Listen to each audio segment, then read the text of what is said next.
بسم الله الرحمن الرحيم. اللهم صل على روح محمد في الأرواح، اللهم صل على جسد محمد في الأجساد، اللهم صل على قبر محمد في القبور. حدیث نمبر 700. حضرت ابوالیقظان عمار ابن یاسر رضی اللہ عنہ فرمائی چې ما د رسول الله مبارک علیه الصلاۃ والسلام نه اوریدلی و چې رسول الله مبارک علیه الصلاۃ والسلام وفرمایل چې یقینا اوږدوالی د منځ د سړي او مختصر خطبه دا د سړي د فقاهت او په علمیت او په بصیرت او په پوهوالي باندې دلالت کوي. نو بیا رسول الله مبارک علیه الصلاۃ والسلام ورته وفرمایل چې تاسو خپل دغه منځونه دا اوږد ادا کوئ او خپل دغه خطبې یعنی کم بیان یو چاته نصیحت کوئ دا ډېر زیات مه اوږدوئ، دا ډېر زیات مه اوږدوئ، بلکې دا تاسو مختصر کوئ او دا منځ دا تاسو اوږد کوئ. نو اوس د منځ اوږدوالي مطلب دا هم نه دی چې ته دومره دا منځ اوږد کړي چې مقتدیان له تا نه تنګ شي.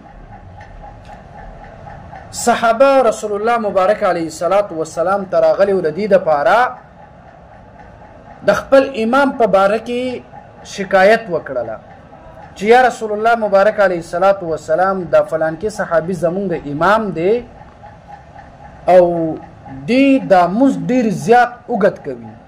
نو رسول الله مبارک علیه الصلاۃ والسلام بیا ورته وفرمایل چې دا منځ ډېر زیات مه اوږدوه، بس اعتدال سره، نه ډېر زیات مختصر وي او نه ډېر زیات.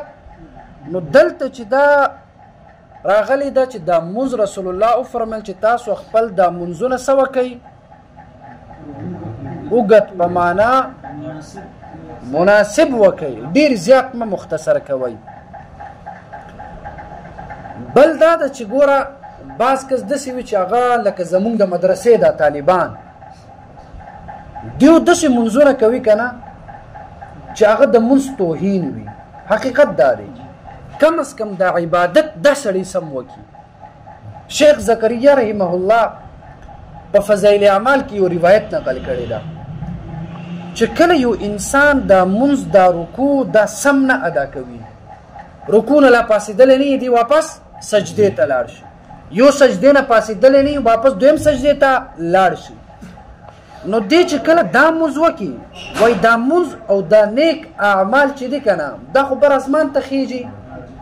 نو چې کله اسمان ته وخیږي نو دا اسمان دغه دروازې دي منځ ته کولاو نه شي، بیا دا منځ واپس راشي ښکته، دې ته په مخ د ځمکه باندې هم ځای میلاو نه شي. مونږ چې اوس دا ښکلې خبره کوو یا حدیث وایو، قرآن وایو، ذکر کوو، منځ کوو، دا ټول نیک اعمال چېرته خیږي؟ بره خیږي. بره بیا سدرة المنتهی ده. څه شی ده؟ هغه ځای پورې د فرشتې دغه منځونه او نیک اعمال د انسانانو هغه ځای ته رسي، هغې نه بره بس الله رب العالمین د سره علم دی چې څه قیصه ده. بهرحال چې هلته کله دا منځ وخیږي نو د اسمان دغه دروازې دغه منځ دپاره کولاو نه شي، نو بیا فرشتې داسې چل وکړي چې دغه منځ د ګنده کپړې په شان دی داسې ونغړي او بیا دغه منځ کوونکي دې مخ ته وغورځوي.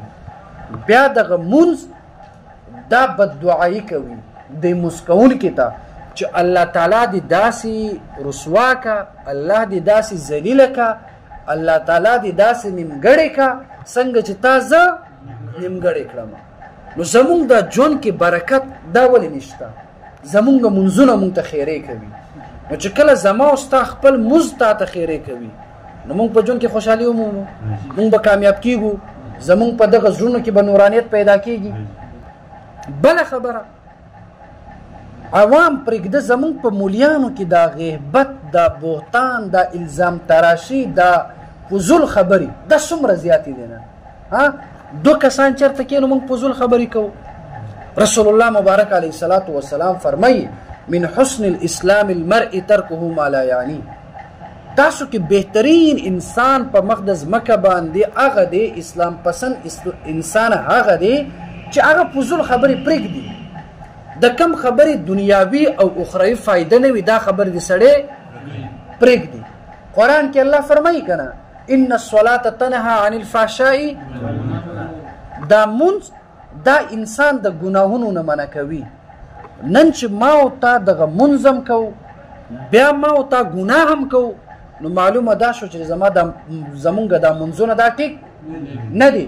که چېرته زمونږ منځونه ټیک نو ما او تا به ګناه نه کوله. نو مطلب دا دی چې دا منځونه صحیح په ارکانو سره ادا کول دا انتهایی اهم دی. بل چې کله تاسو کتابونه وګورئ که نه الفرق بین الاسلام والکفر یا الفرق بین المسلم والکافر فقط الصلاة.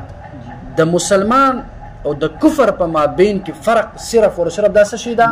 منځ ده.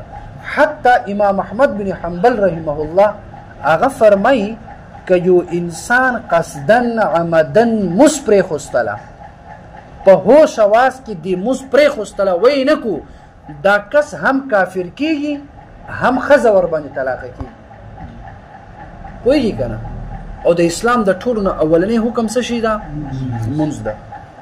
او بله نکته هم یاد ولرئ دا پلانکي کس ډېر زیات بزرګ دی یا څه دی یا قیسې میسې کوو که نه لوی عالم دی چې د کم عالم مونځ ټیک نه وي دا بزرګ نشي کېدلی.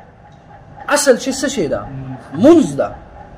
بل مونږ طالبان هم چې کله مانځه ته ودرېږو تاسو وګورئ زمونږ یو اخ په دې جنوب ته وي او بل اخ په شمال ته وي. تاسو خیال وکړئ لوی مولیان داسې کوي. دې خبرو اصل کې دا حدیث مطلب دا نه دی چې مونږ دا حدیث ووایو یاد کو امتحان کې ښه نمبرې واخلو نه بلکې مونږ به خپل اعمال ټیک کوو. صحیح ده که نه بزرګه؟ پوهېږي په خبره پوهېږي. نو چې کله مانځه ته ودرېږئ دا خپل دواړه خپې چې کوم ده که نه دا به کم طرف ته کوئ؟ قبلې ته به کوئ. بل چې کله مونږ تکبیر تحریمه کوو مونږ داسې چلو دا هم غلط دی. داسې وکړو دا هم غلط دی. صحیح طریقه دا ده چې دا لاسونو دا تلې دا به ته د قبلې طرف ته کوي او دا به غوږونو سره لګوي تبلیغیانو نه زده کوئ او بعضې خلک داسې کوي. دا هم ټیک نه ده. دا هم ټیک دا د زنانو طریقه ده. نو دا قیسې به نه کوئ. او خصوصا چې کله دلته زه خو مستمخکې شم که نه بل زمونږ دا مسایل اصل کې تعلق د مولیانو سره دی. نو کله کله د مولیانو غیبت هم خوند کوي. غیبت په معنا هغه غیبت سره نه ښه بلکې مونږ خپل اصلاح کوو. مونږ د چا نوم نه یادوو. او بیا غیبت هم په څو قسمه دی. یو غیبت داسې وي چې هغه جایز وي. پوهېږي که نه؟ بیا مخکې به راشي. تاسو خیال وکئ بعضې عالم چې کله مانځه ته ودرېږي که نه که هر څوک وي زه خو داسې خلکو پسې مونځ نه کوم رښتیا خبره ده. مانځه ته ودرېږي الله اکبر مونږ له سبحانک اللهم ویلې نه هغه وایي چې الحمدلله رب العالمین. نو زه په دې نه پوهېږم چې دې په دومره ټایم کې دا سبحانک اللهم څنګه وایي او یا به نه وایي. سنت دې پرېږدي.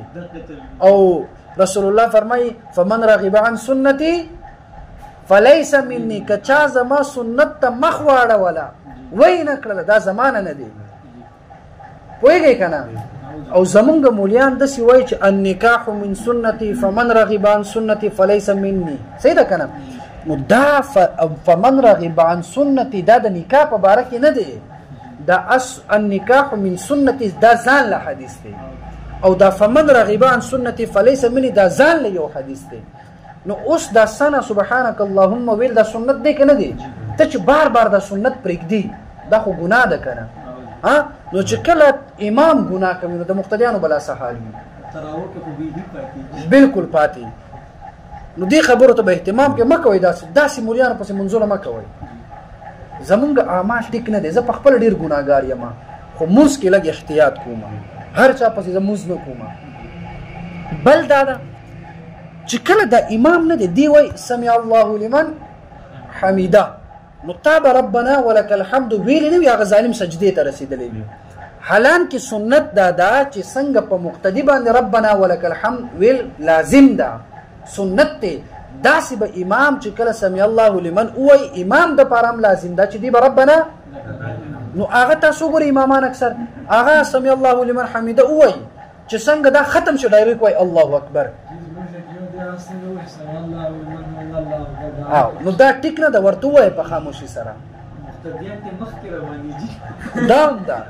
یو عالم و هغه درس کوله نو درس کې یو حدیث راغی چې رسول الله مبارک علیه السلام مشکات تقریبا نقل کړی دا چې رسول الله مبارک علیه السلام فرمایي ته پوهیږي ویخي رسول الله مبارک علیه السلام فرمایي چې کم یو انسان د امام نه مخکې سجدې ته لاړ شي د دې دا مخ دا به د خر سره به بدل شي لاندې بدن به د انسان وي مخ به د خر جوړ شي شکل به د خر جوړ شي دغه مولوي صاحب شیخ الحدیث دی وی دا څنګه ممکن دی زړه کې بس شیطان وسوسه واچوله دی بیا یو چاپ دا ما کتاب کې لیدلی ده ښه او زمونږ شیخ محمد الله صاحب لوی بزرګ و اوس تللی دی هغې هم دا واقعه ویلو بلکې ما په کتاب کې هم کتلی ده نو چې دغه امام دغه شیخ الحدیث په زړه کې شک راغی نو چې شک راغی دی یو روز مونځ کوله د امام نه مخکې سجدې ته لاړو چې امام نه مخکې سجدې ته لاړو دا مخکې ټول په شکل د خر سره بدل شو نو دی چې بیا کله درس ورکوو که نه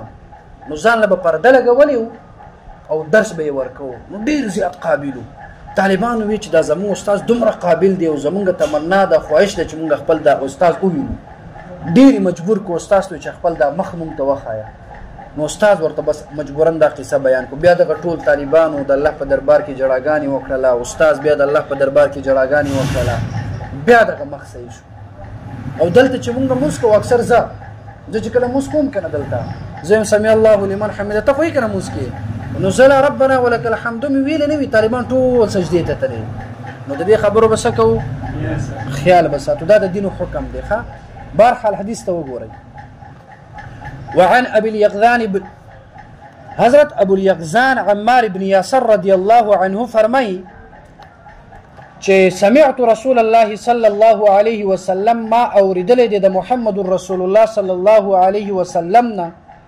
یقول چې فرمایل رسول الله مبارک علیه الصلاة والسلام ان طول صلاة الرجل د یو سړي اوږدوالی د منځ وقصر خطبته او لنوالی او مختصروالی د خطبې او د بیان مئنة من فقهه دا علامت دی مئنت په معنا د علامت سره دا علامت دی نشانی ده د دې د فقاهت د دې د پوهې د دې د بصیرت فاتیلوا الصلاة تاسو اوږده کوئ دغه منځونو لره واقصروا الخطبة او تاسو مختصر کوئ دغه خطبه او دغه تقریر رواه مسلم امام مسلم رحمه الله دا ذکر کړی ده مئنة بمیم مفتوحة په فتحې د زبر د میم سره ثم حمزة مکسورة او بیا د حمزې په کسرې سره ثم نون مشددة او بیا نون مشددې سره